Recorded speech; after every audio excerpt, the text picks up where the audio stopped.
जय बंदी छोड़ की लोड कोनी और की। जय बंदी छोड़ की लोड कोनी और की। लोड यानी जरूरत। साथ संगति से जुड़े हुए सत्सेवक भाई बहनों को अपने पूज्य गुरुदेव असली बंदी छोड़ सतगुरु रामपाल जी भगवान के अलावा इस ब्रह्मांड में, इस सृष्टि में किसी की भी जरूरत नहीं है, किसी की भी आवश्यकता नहीं है। और जिस दिन आत्माओं के ये भाव बन जाएंगे, आंतरिक रूप से, आत्मिक रूप से, मन कर्म वचन से, तन मन धन से, दिलो जान से, क्योंकि अंतर्यामी परमात्मा है, धोखा नहीं दे सकते, वो अंदर से देखता है। उस दिन परमात्मा अपनी आत्मा को एक छप्पर फाड़ दिया कर देगा। उसी को कहते हैं पतिव्रता पद की भक्ति, यानी एक अपने गुरुदेव भगवान के ऊपर आश्रित, दूसरा कोई नहीं। चाहे भगवान उतर के आ जाए कोई धरती पे, जिसको आप भगवान मानते हो, चाहे वो धरती पे उतर के आ जाए तो भी नहीं भैया, आप साइड में चलो, आपका कोई काम नहीं है। वो दाढ़ी मूछ वाले कबीर की फोटो तो छोड़िए, अगर साक्षात दाढ़ी मूछ वाले रूप में कोई भगवान है और अगर वो आ जाए तो उसको भी हाथ जोड़ लो कि महाराज जी आप हमारे लिए आदरणीय हो लेकिन पूजनीय नहीं हो, रास्ते से हट जाओ, अब आपका काम नहीं है। ये कलयुग की बिचली पीढ़ी है, यहाँ पे कागज के कबीर का काम नहीं है, यहाँ तो जिंदा कबीर का काम है। और जिंदा कबीर हमारे पूज्य गुरुदेव सतगुरु रामपाल जी भगवान धरती पर आ चुके हैं। अब आप टाटा बाय बाय। उस दिन समझ लेना कि आप पतिव्रता पद की भक्ति के हो। और यदि आपके घर में अभी भी, आपके दरबार में अभी भी 5 पति परमेश्वर बैठे हैं, आदरणीय गरीबदास जी महाराज जी की फोटो भी आपने अपने घर में और दरबार में लगा रखी है, पंडित चिदानंद जी की फोटो भी आपने अपने घर पे और दरबार में लगा रखी है, स्वामी रामदेवानंद जी की फोटो भी आपने अपने घर पे और दरबार में लगा रखी है, दाढ़ी मूछ वाले कागज के कबीर की फोटो आपने अपने घर में लगा रखी है, और उनके बीच में अपने गुरु जी को भी बैठा रखा है। तो आपके तो पंच परमेश्वर हैं, 5 पति। आप तो द्रौपदी हैं, द्रौपदी। 5 पतियों की आत्मा हो आप, 5 पतियों की पत्नी। और भैया जिसके 5 पति होते ना, अंत में नंगी होने से वो बच नहीं सकती। द्रौपदी का क्या हाल हुआ था महाभारत में, 5 पतियों वाली पत्नी का क्या हाल हुआ। नंगी होने वाली थी, दुशासन नंगी करने वाला था।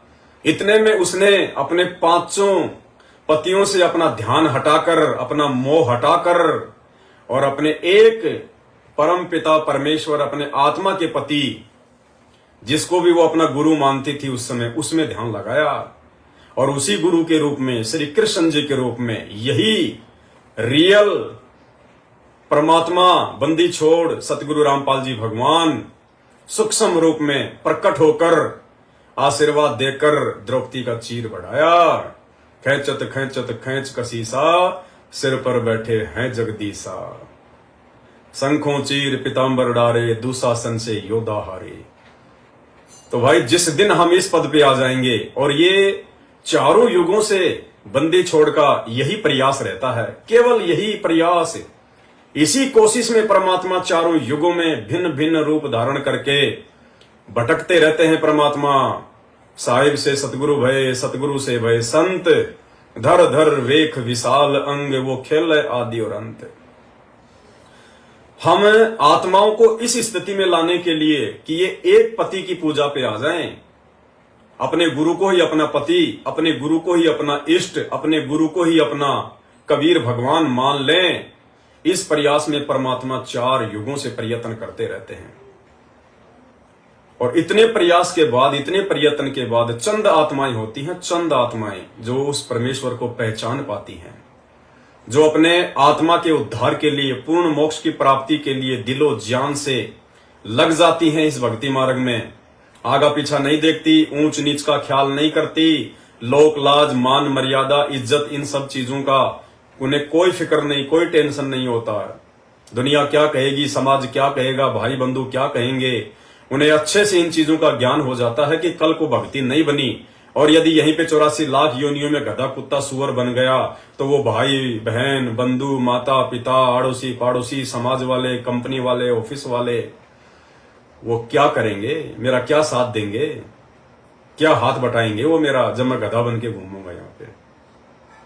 तो परमेश्वर हमें इस स्थिति में लाने के लिए इतना प्रयास करते हैं, इतना संघर्ष करते हैं।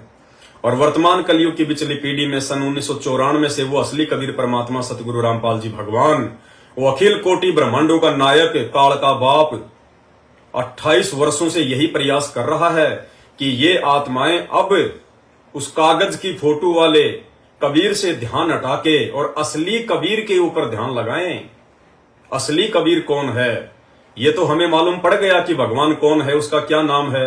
भगवान का नाम है कबीर देव, कबीर साहब। लेकिन ये अभी तक किसी को नहीं पता, सात संगत वालों को छोड़ के, सत्सेवकों को छोड़ के, कि वो कबीर भगवान वर्तमान में कहां है। भाई फोटो वाला कबीर हमें पार नहीं कर सकता, फोटो वाला कबीर हमारा मोक्ष नहीं कर सकता। अरे जो चलता नहीं, फिरता नहीं, बोलता नहीं, देखता नहीं, आशीर्वाद नहीं देता, सत्संग नहीं सुनाता, नामदान नहीं देता, नाम शुद्ध नहीं करता, हमसे बात नहीं करता, वो कागज वाला कबीर हमारा मोक्ष कहां से कर देगा। वो तो एक डमी है, डमी गॉड, फेक फोटो, नकली फोटो, हाथ से बनाई हुई फोटो किसी ने बना दी। धीरे धीरे डिजिटल युग का जमाना आया, लोगों ने उसमें रंग भरने शुरू कर दिए और आज एक अच्छी सी सुंदर सी फोटो हमारे सामने पेश कर दी। लेकिन जिस समय वो फोटो किसी ने हाथ से बनाई थी तो क्या ऐसी थी जैसी आज हम वर्तमान में देख रहे हैं। उस समय काली पीली ऐसे ही बूंदी सुंडी शकल की, क्योंकि हाथ से उस समय जो है वो चित्र बनाए जाते थे। ना कोई मीडिया था, ना कोई फोटोशॉप का टाइम था, ना कोई कैमरे थे। हाथ से टेढ़ी बांगी ऐसी काली पीली ऊंची नीची भद्दी सी किसी ने बना के छोड़ दी। आगे चल के धीरे धीरे जो कबीरपंथी हैं उन्होंने उसको थोड़ा सही तरीके से बना दिया। फिर आगे चल के ये डिजिटल टाइम आया, ये मशीनरी, ये समय आया, तो लोगों ने उनमें रंग भरने शुरू कर दिए। कंप्यूटर में जाके, फोटोशॉप में जाके और उस फोटो के अंदर रंग भर दिए, दाढ़ी वाड़ी सही कर दी, मूंछ माछ सही कर दी, मुकुट वुकुट लगा दिया, हीरे मोती लाल लगा दिए, बड़ा सा सिंहासन लगा दिया और हम मूर्खों ने मान लिया कि यही कबीर है, यही असली भगवान है। भाई सतगुरु रामपाल जी भगवान की तो मजबूरी थी 1994 में उस फोटो को भगवान बताना।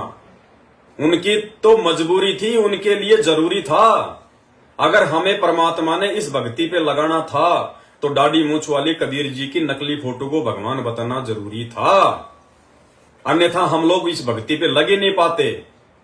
अगर उस समय 1994 के समय अगर ये असली कबीर सतगुरु रामपाल जी भगवान कह दें कि भाई मैं हूं वो कबीर जो 650 साल पहले आया था और मेरे से नाम उपदेश लो, मेरी भक्ति करो, मैं जो ज्ञान बताऊंगा, जो मंत्र बताऊंगा वो भक्ति करो, तो कोई भी व्यक्ति इस बात को हृदय से स्वीकार नहीं करता कि संत रामपाल जी जो कह रहे हैं वो सही बात है। और अपने गुरु जी की बातों पे अविश्वास करने का मतलब है मर्यादा टूटना, नाम खंड होना, भक्ति चल ही नहीं पाती।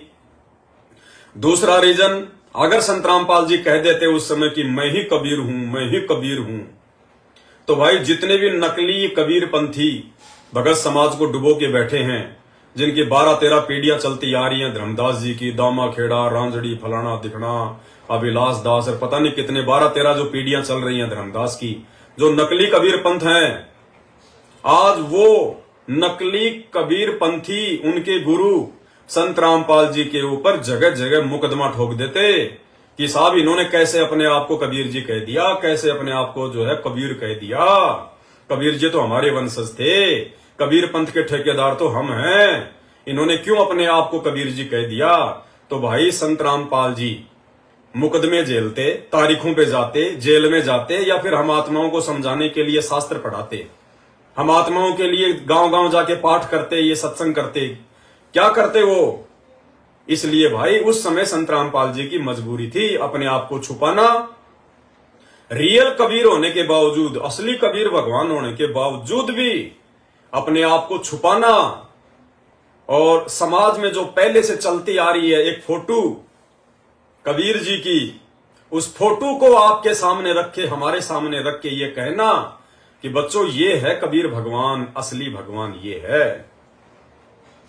अरे इतना ज्ञान लेने के बाद, इतना समझने और समझाने के बाद, अगर आज भी हम उस निर्जीव, मुर्दा, बेजुबान कागज की फोटो से ध्यान हटाकर और जिंदा जगदीश सतगुरु रामपाल जी भगवान के ऊपर ध्यान नहीं लगाएंगे, तन मन धन से उनके ऊपर आश्रित नहीं होंगे, उन्हीं को अपना पिता परमेश्वर नहीं मानेंगे, भाई इस कलयुग की पिछली पीढ़ी तो छोड़ दिए, अनंत कलयुग की पिछली पीढ़ियों में भी आप और हमारा मोक्ष नहीं हो सकता, क्योंकि परमात्मा ने अपनी वाणी में एक ही बात कह दी फाइनल, कि गुरु और गोविंद ये दो नहीं भाई, और जब तक जो दो समझेगा वो दोजक में जाही, वो नरक में जाएगा। इससे बड़ी बात और क्या कहेंगे परमात्मा समझदार आत्माओं के लिए। तो आप और हम सभी सत्सेवक भाई बहनों के लिए यह परम सौभाग्य की बात है। मतलब इन बातों को शब्दों में बयान नहीं किया जा सकता है कि परमात्मा ने अपने यथार्थ 13वें कबीर पंथ में हमें अपनी शरण में लेकर साध संगति से जोड़कर हम नीचों से अपनी पहचान करवा दी, और हम नीचों को तन मन धन से, मन कर्म वचन से, दिलो जान से, आत्मिक रूप से, हृदयात्मक रूप से अपने पावन चरण कमलों में जोड़ दिया। और हम अपने गुरुदेव के अलावा अन्य किसी में भगवान नहीं देखते, परमात्मा नहीं देखते। बस यही चाहिए गुरु जी को, यही चाहिए परमात्मा को। और जो आत्मा इस पतिव्रता पद पे आ जाएगी भाई और बहनों, फिर देखना परमात्मा ऐसे हाथों में रखेगा अपनी उन आत्माओं को, आपत्ति के समय, विपत्ति के समय, संकट के समय, प्राकृतिक आपदाओं के समय, महामारियों के समय, उथल पुथल के समय। काल ने कहा था कि मैं इन आत्माओं को इतना बिगाड़ दूंगा और उसके बाद इस प्रकार से मैं तूफान उठाऊंगा अज्ञान का और महामारियों का, बाढ़ का, अकाल का, सूखे का, वैश्विक युद्ध का, उथल पुथल का। तो काल ने कहा था कि उस समय क्या करोगे तुम? उस समय ये आत्माएं किसके भरोसे रहेंगी? क्योंकि काल को तो ये लगता है कि ये थोड़े बहुत समय के लिए आता है, ये बाद में निकल जाता है, बाद में तो मैं ही हूं यहाँ का राजा। लेकिन परमात्मा क्या कहते हैं कि आग लगी है आकाश में और झड़ झड़ पड़े अंगार, और संत ना होवे धरती पे तो जल मरे संसार। ये परमात्मा इस धरती को एक सेकंड के लिए भी अपनी अनुपस्थिति में सूना नहीं छोड़ता। हमेशा परमात्मा उपस्थित रहता है इस धरती पर, वरना गुरुदेव कहते हैं आग लग जाए यहाँ पे। आग लगने का मतलब कोई किसी को जीने ना दे यहाँ पे। इतना भयंकर यहाँ पे लूट पाट, चोरी जारी, ठगी, बदमाशी, गुंडागर्दी, मार काट, मतलब पूरा व्यभिचार फैल जाए यहाँ पे। तो काल ने कहा था कि धर अंबर सब जाएंगे और विनसेंगे कैलाश, एकम एका होएगा तब कहां रहेंगे तेरे दास। कि आज आप जिनको ज्ञान दे दे कि इतना अपने ऊपर मतलब जो है दृढ़ कर रहे हो ना, उस समय ये कहां रहेंगे आत्माएं जब तुम यहां नहीं रहोगे मेरे ब्रह्मांड में। तो काल ने कहा था कि धर अंबर सब जाएंगे और विनसेंगे कैलाश, एकम एका होएगा, यानी सब उथल पुथल हो जाएगा, तब कहां रहेंगे तेरे दास, ये तेरे भगत तब कहां रहेंगे। तो गुरुदेव ने कहा था कि भाई अब तू बच्चा है, बच्चे को बच्चे के हिसाब से बात करनी चाहिए, फालतू में बढ़ चढ़ के बोलना ठीक नहीं होता। क्योंकि बाप के सामने बच्चा क्या बोल सकता है, कितना बोल सकता है? बाप को तो पहले पता होता है क्या मांगेगा। मेले में बच्चा जाता है बापा के साथ, पापा के साथ। अब पापा को तो पता है कि बच्चा क्या मांगेगा। 5 रुपए का बंदर मांग लेगा, 2 रुपए के पतासे मांग लेगा, इससे ज्यादा क्या मांगेगा। कोई जलेबी उतार रहा है तो जलेबी मांग लेगा। बच्चे की सोच इतनी होती है। तो परमात्मा ने कहा कि धर अंबर सब जान दे और विनसन दे कैलाश, तू कर ले तेरी मनमर्जी, तने जो करना तू कर, जितना बखेड़ा तूने फैलाना है अज्ञान का फैला। धर अंबर सब जान दे और विनसन दे कैलाश, एकम एका होण दे मेरे आश्रय रहेंगे मेरे दास। परमात्मा ने कहा कि मैं अपने बच्चों को उस समय अपनी पलकों पे रखूंगा, अपने हाथों पे रखूंगा, ऐसे रखूंगा उस महाविनाश के समय, उस तांडव के समय, प्राकृतिक आपदाओं के समय, महामारियों के समय, जिस प्रकार नौका यानी पानी का जहाज पानी के ऊपर चलता है, ऐसे मैं अपने बच्चों को रखूंगा। तो भाई और बहनों, उस समय परमात्मा केवल उन्हीं आत्माओं को इस प्रकार की सुविधा देता है जो उनकी विशेष आत्माएं होती हैं। और विशेष आत्माएं परमात्मा ने बताई, विशेष आत्मा वो होती है जो अपने बाप की आज्ञा में चलती हैं, जो अपने बाप के वचन में चलती हैं, जो अपने बाप के नियमों को नहीं तोड़ती हैं, उनको विशेष आत्मा कहा जाता है। महाभारत कितना भयंकर युद्ध हुआ, उसमें पांडवों की रक्षा बनी और सब दुनिया मर गई। ऐसे ही परमात्मा ऐसी आपत्तियों में कबीर परमेश्वर के बच्चों को, कबीर परमेश्वर की जो विशेष आत्माओं को, विशेष कौन सी होती हैं? जैसे वैसे तो हम कबीर जी के सभी बच्चे हैं, सभी उसी की आत्मा है। कीड़ी, हाथी, कुंदर, राजा, रंग, महादेव, ब्रह्मा, विष्णु, महेश और हम। विशेष आत्मा वो हैं जो उनकी आज्ञा का पालन करके उनके अनुसार चल रहे हैं। जैसे एक पिता की 5-6 बेटे हैं और 2 पुत्र उसकी आज्ञा का पालन ना करके बकवाद करते हैं, कि तो चोरी करते हैं, कि तो लठ बजाते हैं, कोई झगड़ा करते हैं, तो वो विशेष आत्मा उसके बच्चे नहीं हैं।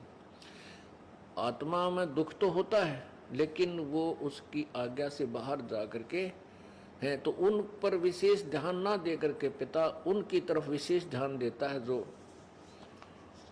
उसकी मर्यादा में चल रही है। तो 27 साल से परमात्मा उन विशेष आत्माओं को छांट रहे हैं और इसमें कोई शक नहीं है, कोई संदेह नहीं है। गुरुदेव भगवान ने सात संगत के रूप में, सत्सेवकों के रूप में अपनी उन विशेष आत्माओं को छांट लिया है, उनको जोड़ लिया है।